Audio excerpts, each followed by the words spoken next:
People will talk.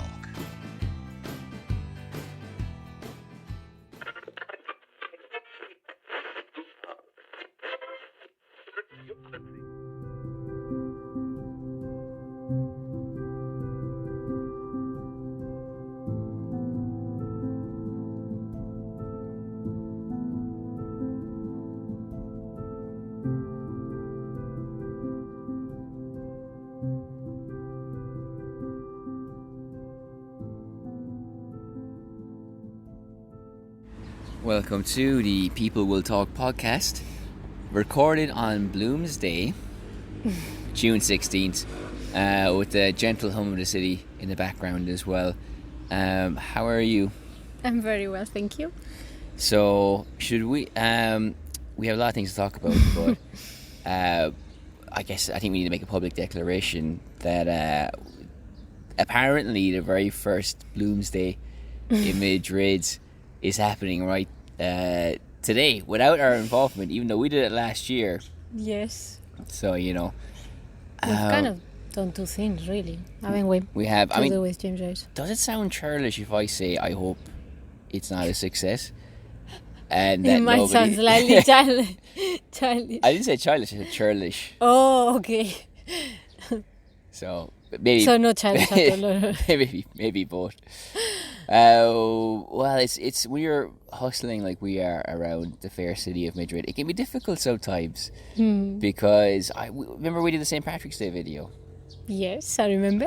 So everybody who was involved in that got back. There's no point having a podcast if we can't dig people out sometimes. If we can't The last time we did it was the first year of the podcast. We can't vent. And he the guy or she, whoever it was. Could have been intersex. They. Yeah, they. Exactly. That's neutral. For everybody got back except for this person. But they sent me their video that they had submitted because they put it on their own YouTube channel, and they're really delighted about how amazing it is and everything. Yeah. So what's that about? I have no idea, but nothing surprises me anymore in the city. Also, I guess we need to have a pop at Official Ireland. Come on, let's just do it all. Let's just do it all today. No, we'll get to the serious things already or soon. But I mean, we're doing so many amazing things to advance Irish culture, and we get little support from the powers that be. Very little. And also, I think I'm not sure if I mentioned this in a previous episode, but I was even in the Irish Embassy a while ago. And outside in the foyer, they had pictures of the earls, the flight-headed earls, who are in our our tour, which we did a couple of weeks ago as well, with two people from Longford. So lads, if you're listening, hello. And also they had a magazine that we've been featured in twice for both of our books as well. Very true. So yes. The irony was not lost on me. So And if you're interested to know who has wronged us, email us and I can give you the personal details. Now, most of our listeners are all over the world, so it's not really a big thing, but just to cover our bottoms legally, do not take revenge out on our behalf. I thought you were going to say, do not attempt to figure out who we're talking about. Oh, no, that's totally fine. Oh, yeah, that's fine. I'd encourage you to do. I mean, I hope you do find out who it is. So we never actually said it, but then it's known. Because that did happen to me a couple of times in university where some guy from my friends took it upon himself to kind of settle scores on my behalf. And I only found out after the fact. Nothing illegal or dangerous. I was gonna say, what sort of thing do you call settling scores in your part of the world? It's delightfully vague. That's what it is. Yeah. Your mind kind of naturally drifts to the more extreme side of things when you hear that. I mean, you're an intellectual, so surely, yeah. Not sure about your friends, but no, the friends in question definitely at warrants. One of them actually, and this is true, pissed into my bin in Cork oh my God. while he was drunk. So, Okay, these things happen at university, so... Oh, it's easy for you to say when it's not your bin. Well, I mean, I lived at my parents while I was at university, so, Well, I live with my sister, and then this True. guy Okay. rolls fine. around at 2:00 in the morning. Good guy though, God. good guy. Yeah. So anyway, moving on from Revenge 2022. Stay tuned for next year's edition. You were in Tenerife.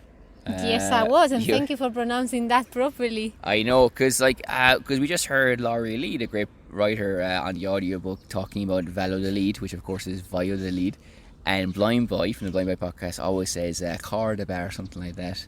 So maybe we can get like you. Seville. So yeah, Or yeah. well, I also say Sevilla. because it's the Or name. Mallorca. Yeah. Yes. Yeah. Okay. Okay. Sevilla. Yes. So it's Tenerife. So with all the letters. So thank you very much. Yes, I was there. Anything else you want to know? Yes, you're there in what capacity? I love the way you approach the microphone. Just to say that. I'm drinking a bottle of water one-handed here. So. Substitution capacity. What? So yes, I went to do a Bollywood workshop. So to teach it, basically, not to. Yeah. Well, it is. Words come back. You did it really well. So Well, I mean, people were really nice. I have to say, I was taken aback by how nice people were there. Everybody, they're just really friendly and really chilled. well, since they're so nice, what was the name of the association? Well, it's actually like a bank. Oh, really? Yes, it was a bank foundation. Yeah, Which one? Caja Canarias. All right. Okay. Yes, Local bank. I tell you this before. But no, but even like everybody, I mean, they were just drivers and even like people in the street. If you ask them a question or whatever, they were really pleasant. And you'll be pleased to know, especially for you, that I think we might have found the only place in the whole of Spain that has decent customer service. Oh, yeah. How about that? Like they actually, they're helpful, they actually smile, they're pleasant, nothing horrid. So I don't know, it's the first time I experienced this. Well, I noticed as well that yeah. I mean, it's very hard to find that in Spain, but Very. apart from finding this in Tenerife, you also found a long lost Irish man who has some I claim to did. fame. Yes. Yes, I did.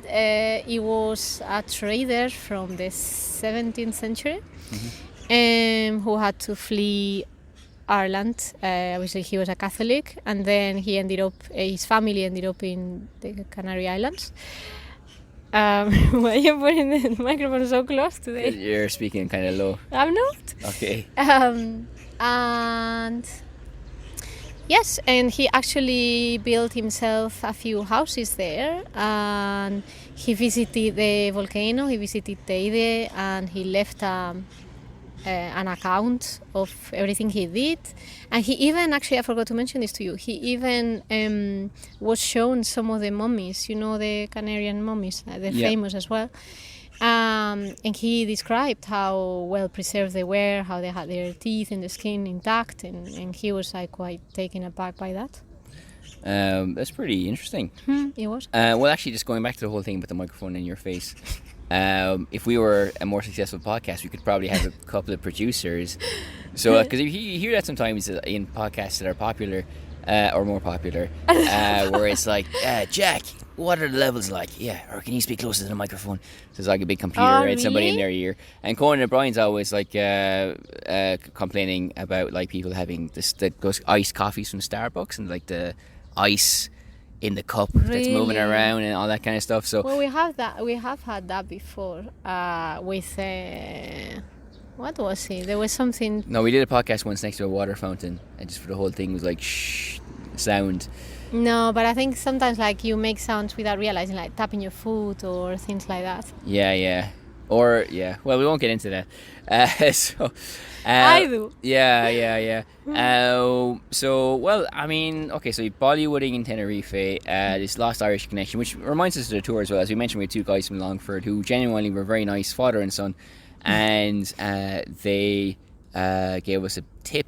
The first time we ever got it. Well, actually, the second time we got a tip. So They thanks very always much. from Irish people. I know Irish people are generous. very To be generous, fair, yeah. well, no, because we did once an interview with Charlie Chaplin. That video's on YouTube. We also turned it into a podcast, and he said, Irish people are very generous. Ah, yes, okay. And he said the English were tighter than a duck's arse. That's a direct quote. Yeah, but I have Yeah. to wait. He was English himself, actually. But I have Half English, half Irish. Oh yeah, well, you had the strongest Cockney accent you could find, but fair enough.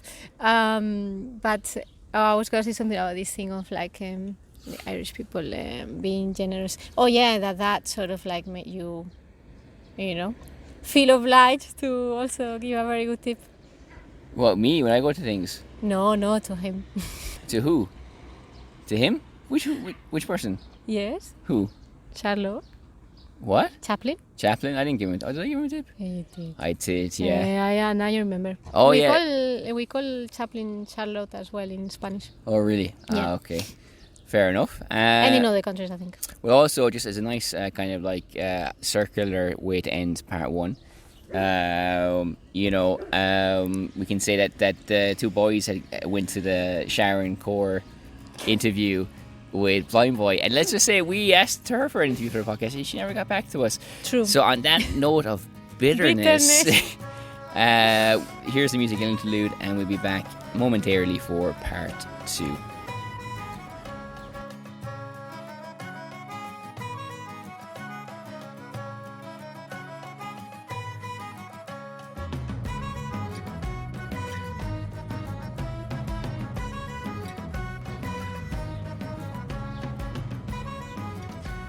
And welcome back to part 2. So, we're still angry at the world, but we have 2 other things to talk about. So, first of all, your book is coming out on June 28th. So congratulations about that. And also a photographic exhibition. We can talk about that also. So first of all, let's just say I edited your book. So that's the... Are we allowed to say that now? We are allowed to say that. If we were a more popular podcast, then we wouldn't. But so... You sound like one of these people, one of these people on Twitter that are like, I only have 10 followers. I bet nobody's going to retweet this. And then he gets like 200,000 likes or retweets. So we're the same. We're like, this is not very popular, and then it just blows explodes. Up. Yeah. Sympathy viralness. Well, speaking of sounds, there's a bird in the background. So let's just pause momentarily, and we'll rectify that by throwing a rock at it. So we've moved position, but somewhere in the green area we remain. But speaking of green areas and naturalness, your book pertains to that as well. It's the stuff of life, ancient inspiration for modern living. For sustainable living. What sort of editor are you? I didn't edit the title, did I? No. So, clearly. Well, obviously I have my questions prepared. Well, not really prepared, but from having worked in the book. But I think this would be an opportune moment for you to kind of just take the floor and give us a bit of a insight background into what this whole book is. Okay, so this whole book has 2 parts actually. One part more focusing on the ancient knowledge in how we can sort of, what we can extract from that, in how it has evolved and how it's been lost. And then a second part, which is more a call to action. Okay. Is, trying to apply those things to different, spheres of life, and to try and live a more sustainable life. So the whole point of the book is to try and bridge the gap between the knowledge that we acquire through millennia, basically, as humans, and our current situation when we need that knowledge more than ever, really, to save the planet. What I like about the book is, well, first of all, you also talk about different sectors. You have the fashion, making clothes, construction sector, foods, and also you talk about the primacy of the earth and its symbolism as a metaphor, but also in practical terms as well. So it linguistically we can say echo de menos a mi tierra. I miss my lands. The owl sod, as we say in Ireland. The Pope kissing the ground. all those kind of Yes. things. But also how clay and mud, which also features in the exhibition that we'll talk about in this part, is also a physical resource. So it's something you can make homes out of. And as the family grows or needs change, perhaps depending on the year, you can reshape that mud and clay to create new alcoves, even new floors and things like that. And you kind of talk about as well the modern suspicion, perhaps, mud houses, that sounds terrible, but actually in the summer they're quite cool and they're warm in the winter.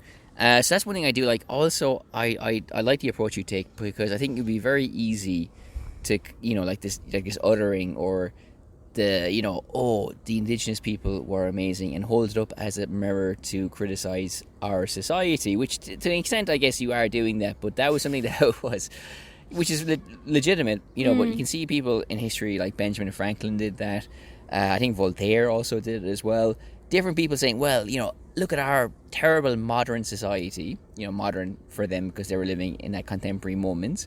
And look at these indigenous people and how amazing they are, and that's also problematic. The good savage. Well, the noble savage, exactly. Yeah. But you don't do that because you don't think they're noble at all. No, I'm not. Only joking. No, because you say, like this, not everything is applicable. So you have to ask questions. Why don't we use it anymore? Could we use it again? Why was it abandoned? Does it serve any function? So, but more generally speaking, even if you can't use something from the past, from a particular culture, the very fact that they were using something natural or organic, because organic is the key word here, then that could be inspiration for us to find something similar in our modern lives in another dimension or something like that. So I do think the book is quite interesting for that. Also, I really liked the fact that you mentioned like wigs, big thing back in ancient Egypt as well. Now you are an Egyptologist, archaeologist, not Indiana Jones, more like Anna Jones. No. But it's not just focused on Egypt, is it? You actually take inspiration from other cultures as well, don't you? Yes, I mean, obviously I'm a bit biased towards Egypt because that's what I know best and I have the most information about the research in it for quite a few years. But the whole point of the book is about being global, so it's about talking about issues that affect us all, basically. So one of the propositions in the book is that the solutions have to be global too. So when we're talking about saving the planet, and when we're talking about fixing or mitigating climate change, for example, those solutions depend on all of us, and there are many things that we can learn from other people across the world about like how to fix those problems. Because I think it's very easy to think it's very difficult. It is very difficult, but the things we take for granted, plastic bags, which to be fair, Ireland, you mentioned, was a pioneering country in this regard. But I remember my Irish teacher in school said it's the first time Ireland was a pioneer in anything, which may or may not be fair. But and a few generations ago, people were bringing their lunch to work in washed and cleaned ice cream tubs. There's like glass milk bottles, and people were using kind of organic materials to hold their food together.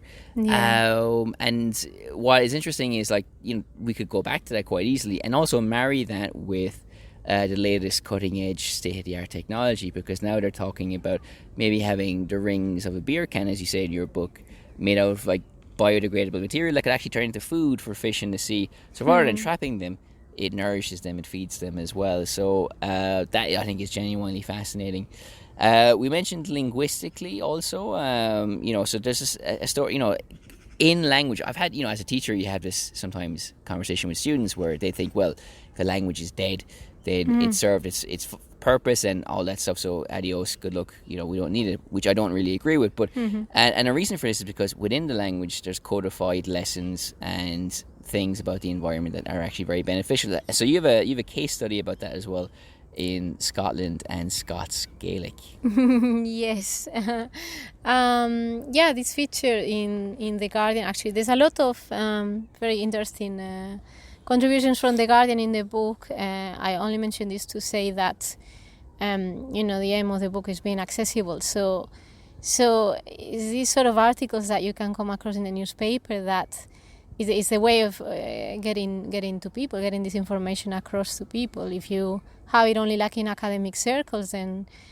big conferences, then surely people are never going to hear about it and they're not going to worry about it. So I think that, that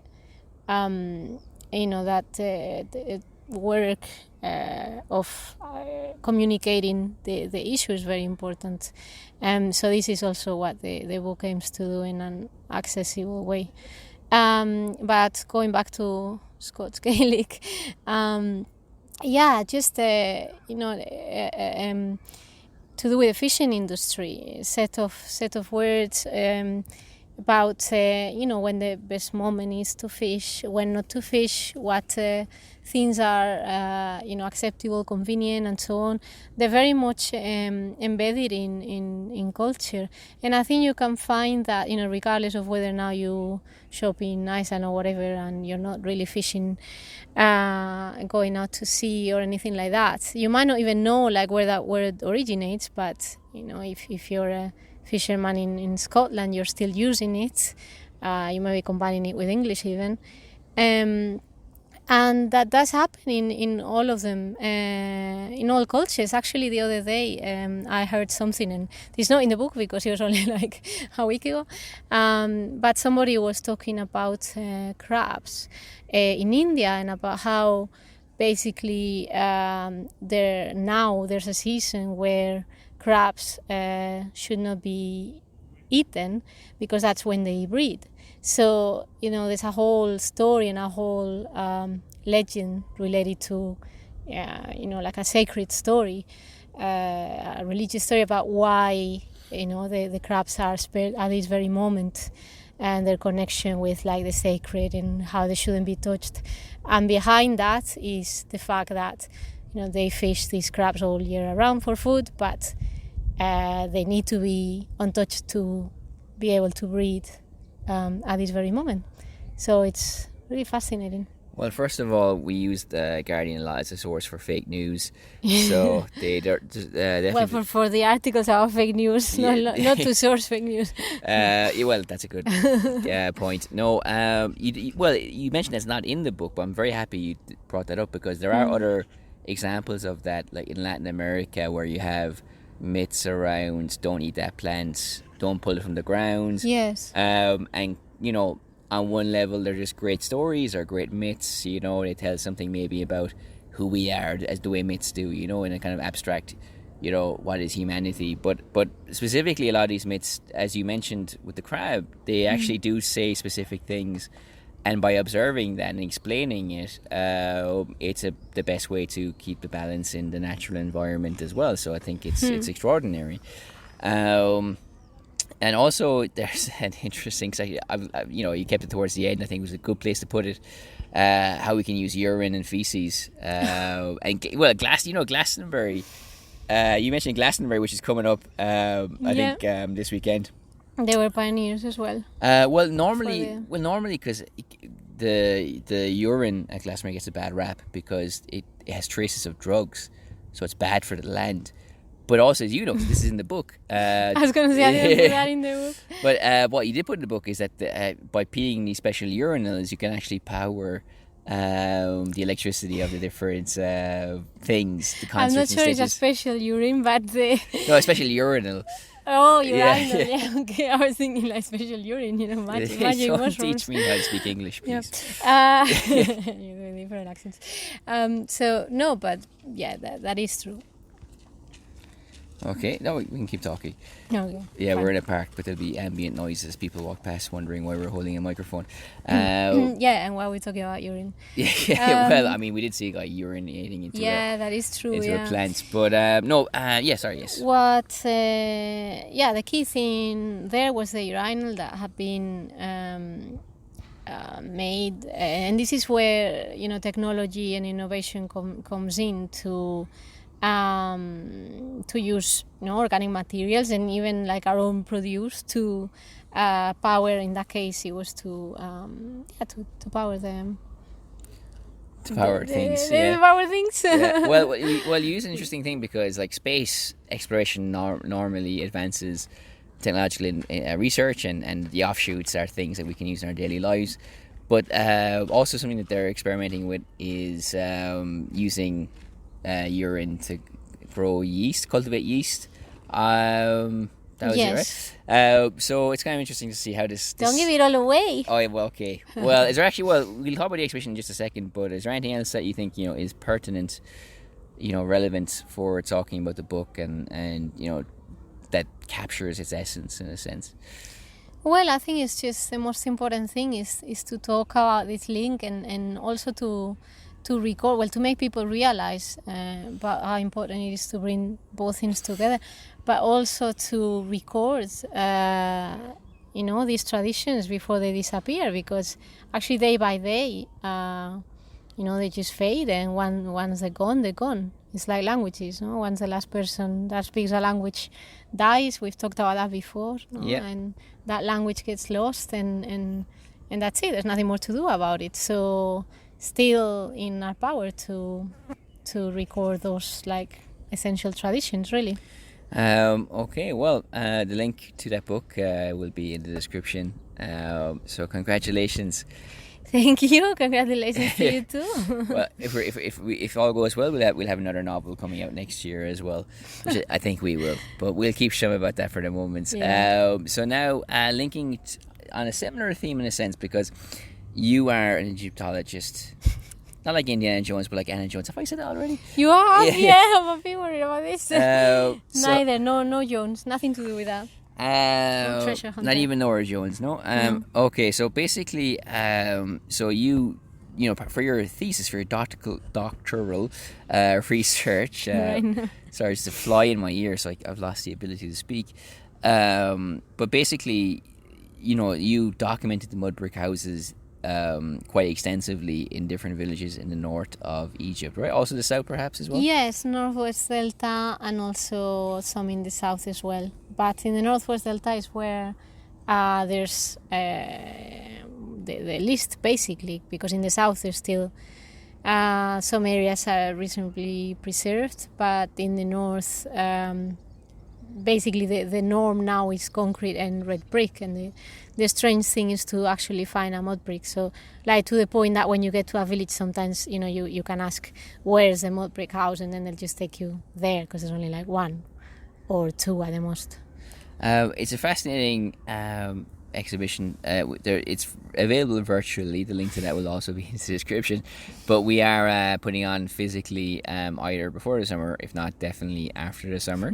TBD, to be determined. But also, simple photographs. Well, the thing is, they're deceptively simple, like all the best photographs are. And speaking of photographs, nice. actually, we went to see one of, what was her name? Samantha Meyer. Do you remember that one? Meyer? Vivian Meyer, yeah. She's in the UK at the moment. Samantha. First whatever, Meyer. enough. First time she's ever been in the UK, so we saw her a few years ago in Madrid. So a lot of the same photographs, I think, will actually be exhibited there. But yeah, so I mean, because they're in these houses, so you have scenes of people either in the threshold of their homes, demarcating the public and the private space quite elegantly. You've read my stuff too much. Yeah. You've also captured, I think, these wonderful in-between moments, what happens next. And there's also some hilarious photographs, like the two brothers were the elders in the village, and one was kind of following you to see what you were doing, and he's kind of peeking out Quite common. kind of conspicuously around the corner while you take a photograph as well. So it's perfectly staged. Well, it's not staged, but it's just a fortuitous coming together of things. And there's also a very the title of this podcast is Egyptian Blue, and that's my favorite in the series. So you'll see that if you follow the link, but it's just a woman in front of a very blue house. Yes, it But is. much better than that description. So, and I think as well, I mean, you took these photographs, so a lot of these were fortuitous. There's one woman who's very proud, or you mentioned, of Of a rabbit. of her rabbit, but which were getting fattened and to be eaten. But also there's a woman who was kind of maybe old and alone, and she really enjoyed having you there and then taking pictures of her house, basically. Yes, it was a house that used to be one of the richest in the village, but now they were basically seen as old-fashioned, and even the sons of this woman, they just didn't want to live there anymore, and they didn't want to have anything to do anymore. But it had, for example, like stone lintel that would have been a mark of a really rich family or a pretty well-off family at the time, back in the past. So, but now it was just abandoned, and this granny still lived inside because she kind of like it was the house where she grew up. So it was just her and the chickens, but she was very keen on showing me around, and I'm very happy that somebody showed an interest, because everybody else sort of mocked her for being so attached to her house. Well, it's an interesting dynamic because, as you mentioned, a lot of maybe modern Egyptians would be embarrassed by these mud brick houses, and very much so. This is maybe a Western import of Western houses are better, which we've discussed before in the podcast, of houses being knocked down for more modern quote unquote buildings that nobody really wanted to live in.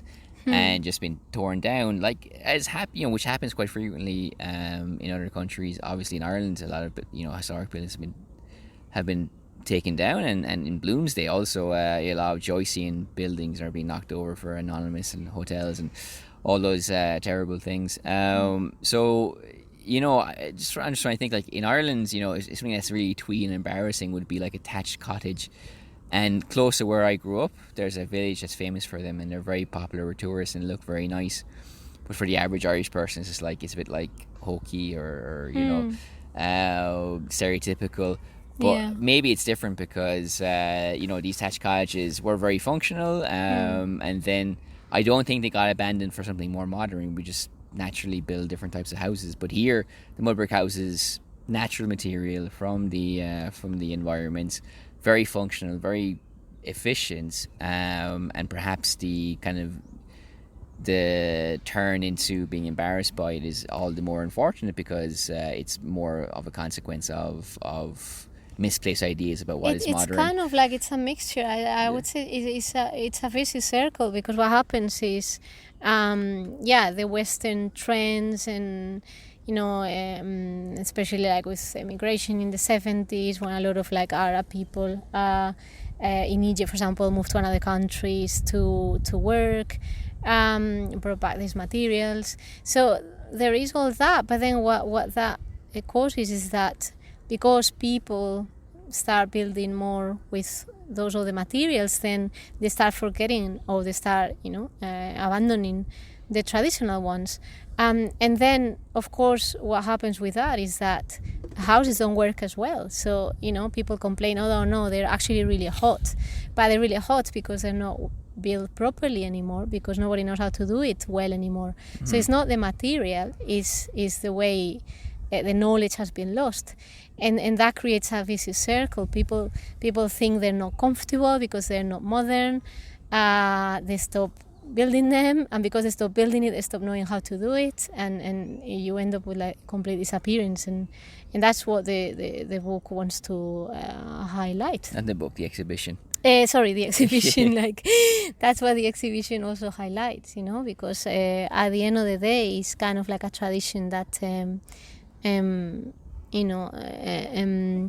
it's still there to see, and it must be recorded, and the pictures are about recording it actually, and yeah. Fantastic. Well, we'll just go to our next musical interlude now, just for part 3 and our summing up as well.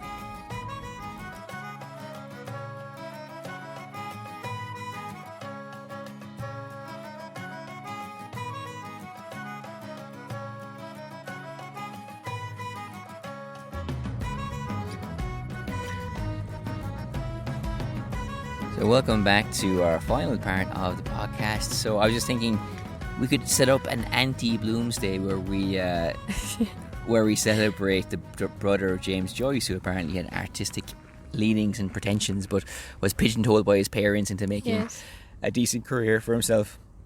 While James could kind of just feck around Europe and kind of be dirt poor, basically. So that's our plan, to weave in next year, the Bloomsday, the anti-Bloomsday. Yeah. So, well, thank you so much for filling us in on your book and your exhibition. Exactly. So find us on our socials. All those links will be in the podcast description as well. So from sunny Heatwave Madrid, good luck. Bye.